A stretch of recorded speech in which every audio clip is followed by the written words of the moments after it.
Hello everyone, welcome to my channel. तो friends, चलिए start करते हैं आज का टॉपिक। आज है हमारा संक्रामक रोग का जो है लास्ट सेशन है। इसके पहले मैंने बहुत सारे जो है संक्रामक रोगों के बारे में बहुत ही डिटेल में बहुत ही अच्छे से आप लोगों को डिस्कस कराया है। तो अगर जिन लोगों ने नहीं देखा है वो प्लेलिस्ट में हेल्थ के सेशन में बहुत ही अच्छी अच्छी वीडियो है जो है संक्रामक रोगों से रिलेटेड, आप लोग जरूर देखिएगा, ठीक है। और कमेंट बॉक्स में लिख के मुझे जरूर बताइएगा कि सेशन कैसा था। तो आज ही हमारा लास्ट सेशन है संक्रामक रोग के बारे में। तो चीज़ें देखिए, बहुत ज़्यादा इन सबको डिटेल में जानने की ज़रूरत नहीं है, बट जिनसे क्वेश्चंस निकल के आते हैं मैंने उनको यहाँ पर सिर्फ मेंशन किया है। तो आप लोग भी बहुत ही ध्यान से चीज़ों को देखिए, समझिए और इसको नोट डाउन कर लीजिएगा, ठीक है। तो बहुत ज़्यादा डिटेल नहीं देखेंगे आज, हम लोग इसको यहीं पे संक्रामक रोग खत्म कर देंगे। लास्ट में छोटा सा क्वेश्चन आंसर का सेट भी हम लोग लगाएंगे। तो चलिए टाइम वेस्ट किए बिना हम लोग आगे बढ़ते हैं। तो देखिए, आगे आज हम लोग देखेंगे प्लेग के बारे में और रेबीज के बारे में, ठीक है। इंपॉर्टेंट पॉइंट सिर्फ है, आप लोग इसको नोट डाउन कर लीजिएगा। प्लेग, जिसको कि काली मृत्यु भी कहते हैं, ठीक है। काली मृत्यु यह एक महामारी है। प्लेग क्या है? प्लेग एक महामारी है, इसीलिए इसको काली मृत्यु भी कहते हैं। कारण देखिए फ्रेंड्स, चीज़ें बहुत ही ज़्यादा अंदर घुस के यहाँ पे हम लोग नहीं पढ़ेंगे, सिर्फ मैं उन्हीं को जितना मैंने लिखा है सिर्फ उन्हीं को डिस्कस करेंगे, ठीक है। आगे देखते हैं। कारण बैसिलस पॉस्चुरेला पेस्ट, ठीक है। ये बैसिलस क्या है? बैसिलस एक प्रकार का बैक्टीरिया, यानी बैक्टीरिया बैसिलस क्या है? एक प्रकार का बैक्टीरिया है। इसके कारण ही ये प्लेग होता है, यानी जो प्लेग है वह एक जीवाणु जनित रोग है। समझ में आया? जीवाणु जनित रोग है। कारण क्या है? बैसिलस पॉस्चुरेला पेस्ट, यानी ये इस बैक्टीरिया का नाम है। प्रभावी अंग, यानी कौन कौन से अंग प्रभावित करता है प्लेग? तो लसिका ग्रंथि, यकृत, प्लीहा, वृक्क और हमारी आंतों को जो है ये प्रभावित करता है। प्रवेश मार्ग देखिए, जैसे कुछ संक्रामक रोग होते हैं जो जल द्वारा प्रवेश करते हैं हमारी बॉडी के अंदर, कुछ वायु के द्वारा, कुछ भोजन के द्वारा, ठीक है। इस तरीके से कई सारे जो है वो हमारे प्रवेश मार्ग के द्वार है। इसी तरीके से जो प्लेग होता है, देखिए ये त्वचा द्वारा तथा श्वास द्वारा, यानी ये हमारे स्किन द्वारा भी हमारे बॉडी के अंदर एंटर कर जाता है और हमारी सांस द्वारा भी यह बॉडी के अंदर एंटर करता है। ये यहाँ से देखिए, ये इंपॉर्टेंट पॉइंट यहाँ से निकल के आया कि ये इसका जो प्रवेश मार्ग है यह त्वचा भी हो सकता है और हमारी सांसें यानी श्वास मार्ग भी हो सकता है। वाहक देखिए, चूहों के ऊपर पाए जाने वाले पिस्सू, देखिए वाहक कौन है? पिस्सू है। पिस्सू कहाँ पाए जाते हैं? पिस्सू पाए जाते हैं चूहों के ऊपर। मेनली जो पिस्सू है यानी ये जो प्लेग का रोग है ये मेनली किसका रोग है? ये चूहों का रोग है, ठीक है। चूहों का रोग है। जब ये पिस्सू, जिसके अंदर ये बैसिलस पॉस्चुरेला पेस्ट नामक बैक्टीरिया पाया जाता है, तो ये पिस्सुओं में पाया जाता है। और जब ये पिस्सू जो है चूहों के स्किन के ऊपर आते हैं, यानी ये चूहों के स्किन पर जो है रहते हैं, और जब उनको काटते हैं तो ये बैक्टीरिया उन चूहों के अंदर जो है वो छोड़ देते हैं। फिर क्या होता है? फिर उसके बाद चूहे जो है धीरे धीरे इससे रोग होकर मरने लगते हैं, ठीक है। तो जहाँ चूहे अपने आप ही मरने लगे, तो ध्यान दीजिएगा ये कोई आम बात नहीं है। चूहों का अपने आप मरना, एक साथ अपने आप मरना, तो ये आम बात नहीं है। तो इसीलिए जब चूहे इस तरीके की हरकत हो तो एक्टिव हो जाना चाहिए, चीज़ों को सीरियसली ले लेना चाहिए। तो ये पिस्सू जिसके अंदर बैसिलस पॉस्चुरेला पेस्ट नामक बैक्टीरिया जो है पिस्सुओं में पाया जाता है, ये इंपॉर्टेंट पॉइंट है, ये आप लोग ध्यान दीजिएगा। और ये पिस्सू कहाँ पाए जाते हैं? चूहों के ऊपर पाए जाते हैं। जब चूहे मर जाते हैं तो क्या करते हैं? ये पिस्सू फिर दूसरे चूहों के ऊपर जो है अटैक कर देते हैं। इसी तरीके से अगर चूहे नहीं मिलते तो ये पिस्सू क्या करते हैं? इंसानों के ऊपर फिर अटैक करने लगते हैं। और जब ये इंसानों के स्किन पे आते हैं और उनके स्किन को काटते हैं, यानी काटना शुरू करते हैं, तब क्या होता है? तब इंसान भी प्लेग से क्या हो जाता है? प्रभावी हो जाता है, ठीक है। बात समझ में आ रही है? इस तरीके से ये बैक्टीरिया जो है इंसानों को इफेक्ट करता है। किसके द्वारा? पिस्सू के द्वारा। पिस्सू कहाँ पाए जाते हैं? चूहों के ऊपर पाए जाते हैं। संप्राप्ति काल देखिए कितना होता है? 2 से 10 दिन इसकी संप्राप्ति काल होता है। बचने के उपाय, ठीक है, यानी इस तरीके के अगर कुछ हो तो डॉक्टर को दिखाएं। सबसे पहले देखिए, बचने के उपाय क्या करना चाहिए?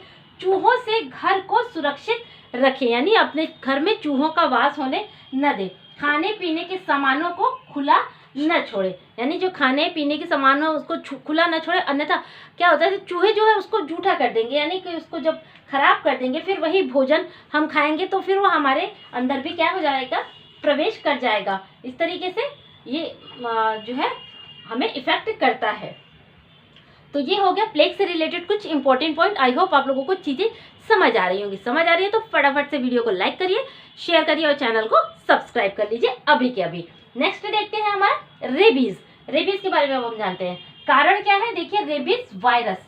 कारण रेबीज वायरस। वाहक कौन है, इसके वाहक देखिए कुत्ते, बिल्ली और गीदड़, यानी कि केवल कुत्ते ही रेबीज के वाहक नहीं है, कुत्ते, बिल्ली और गीदड़ों का। जैसे कि प्लेग जो है वो किसका रोग है, तो मेनली चूहों का रोग है, उसी तरीके से ये रेबीज किसका रोग है, तो कुत्ते, बिल्ली और गीदड़ों का रोग है। जब ये रोग, इस रोग से रोगी कुत्ते, बिल्ली या गीदड़ इंसानों को काट लेते हैं तो क्या हो जाता है, इंसान भी उनके जैसी ही हरकत करने लगता है। ठीक है, इसीलिए पागल कुत्ते, बिल्ली और गीदड़ों से क्या है, बच के रहना चाहिए।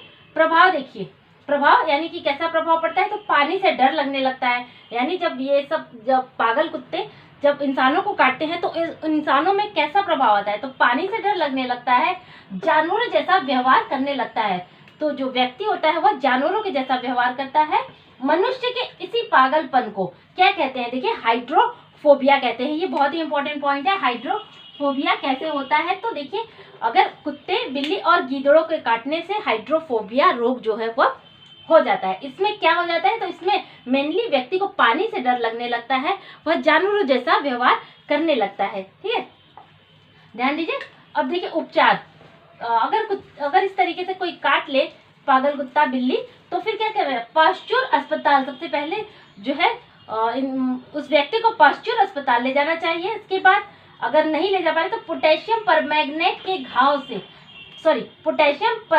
से घाव को अच्छी तरीके से धोएं, या फिर चाकू गर्म करके घाव को जलाएं, यानी चाकू को अच्छे से हीट करके जहां पर कुत्ते ने काट रखा है वहां पर चाकू को सटाएं, जिससे कि क्या हो जाता है, वो बैक्टीरिया व्यक्ति के अंदर एंटर करने से क्या हो जाता है, उससे पहले ही वह मर जाता है। इसीलिए अगर ये प्राथमिक चिकित्सा के अंतर्गत आ गया कि अगर आप अस्पताल ले जाने में थोड़ी देरी हो रही है तो चाकू गर्म करके घाव को जला दे, इससे भी क्या हो जाता है, बैक्टीरिया जो है वो मर जाता है।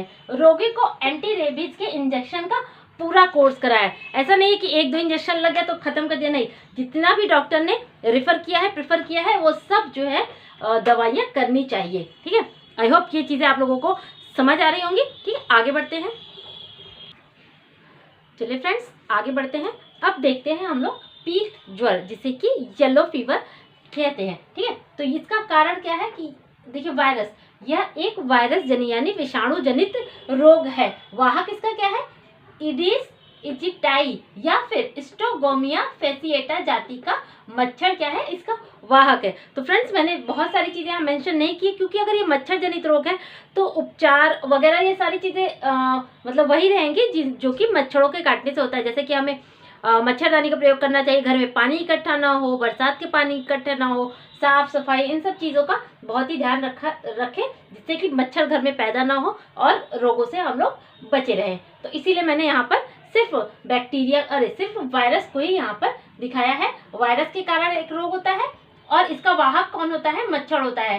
किस जाति का मच्छर, तो इडिस इजिप्टाई या फिर स्टोगोमिया फेसिएटा जाति का मच्छर जो है इसका वाहक होता है, किसका, पीत ज्वर का। ठीक है, आगे बढ़े। अब देखिए यहाँ पर हम लोग देखेंगे जॉन्डिस, ये इंपॉर्टेंट हो जाता है। जॉन्डिस जिसे कि पीलिया भी कहते हैं। देखिए ये क्या है, यह भी एक विषाणु जनित रोग है, यानी कि वायरस। यह भी किससे फैलता है, तो वायरस से फैलता है।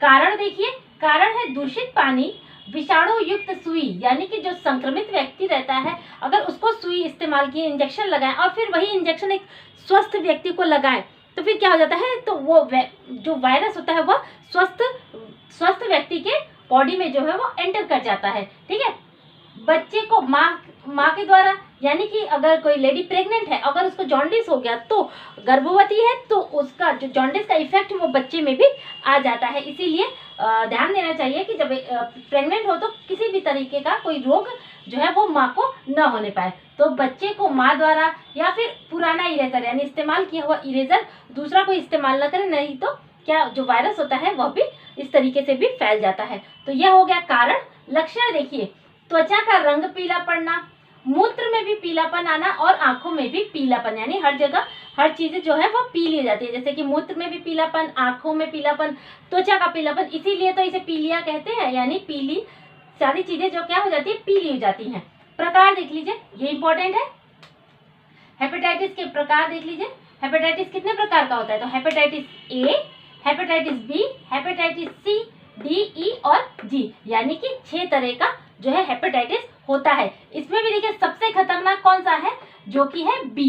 बी सबसे ज्यादा खतरनाक है, यह यकृत को सबसे ज्यादा हानि पहुंचाता है। ठीक है, यदि किसी को हेपेटाइटिस बी हो जाता है तो उसके बचने के चांसेस बहुत कम ही रहते हैं। ठीक है, तो इस तरीके से हेपेटाइटिस ऐसे इफेक्ट तो यकृत को ही करता है, लेकिन उनमें भी सबसे ज्यादा अगर किसी को बी हो जाता है तो इतना ज्यादा इफेक्ट कर देता है, इतना ज्यादा उसको क्षति पहुंचा देता है यकृत को कि जो व्यक्ति का है उसके बचने के चांसेस बहुत ही कम होते हैं। ठीक है, आगे देखते हैं उपचार। बच्चे को सही टाइम पर हेपेटाइटिस का इंजेक्शन लगवाएं, ये सबसे पहला काम, यानी बच्चे को वैक्सीन सही समय पर लगाएं। फ्रेंड्स, मैंने वैक्सीन पे बहुत ही अच्छी वीडियो बनाई है, आप लोग प्लेलिस्ट में उसको जाकर जरूर देखिएगा।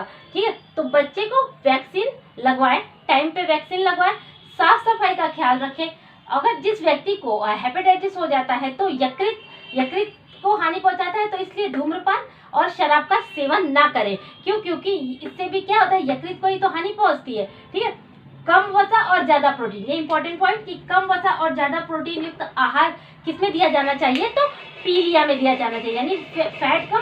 फैट इसलिए कम क्योंकि यकृत है, डाइजेस्ट कैसे करेगा। ठीक है, डाइजेस्ट कैसे करेगा फैटी चीजें, तो कम वसा और ज्यादा प्रोटीन युक्त आहार किसमें लेना चाहिए, तो पीलिया में लेना चाहिए। इसी तरीके से मिर्च मसालों से परहेज करें, बाहर के खाने से परहेज करें, कटे हुए फल, ज्यादा देर तक कटे हुए फल और सब्जियां, इन सब चीजों का जो है ज्यादा देर तक कटे हुए चीजों का इस्तेमाल न करें। तो ये सारी चीजें यहाँ तक हो गई। तो फ्रेंड्स, वीडियो कैसी लगी जरूर बताइएगा। तो कुछ प्रैक्टिस सेट लगाए जाए हम लोग। चलिए कुछ क्वेश्चंस भी देख लेते हैं। चलिए फ्रेंड्स, अब संक्रामक रोग से रिलेटेड कुछ क्वेश्चंस लगाते हैं। ठीक है, आप लोग आंसर देने की कोशिश करिएगा। हैजे के जीवाणु का नाम है, यानी कि जो हैजा